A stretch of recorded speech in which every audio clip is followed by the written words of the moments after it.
National Weather Service in Indianapolis has issued a severe thunderstorm warning for central Marion County and central Indiana until 6 p.m. Eastern Daylight Time.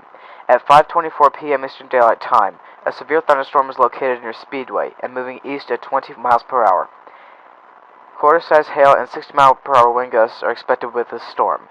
Hail damage to vehicles is expected. Expect wind damage to roofs, siding, and trees. Locations impacted include Indianapolis, Speedway, Beech Grove, Winnedale, Spring Hill, Monument Circle, Indiana State Fairgrounds, and Warren Park. This includes Interstate 65 between mile markers 106 and 121. This includes Interstate 70 between mile markers 75 and 93. This includes Interstate 74 between mile markers 71 and 100. For your protection, move to an interior room on the lowest floor of a building.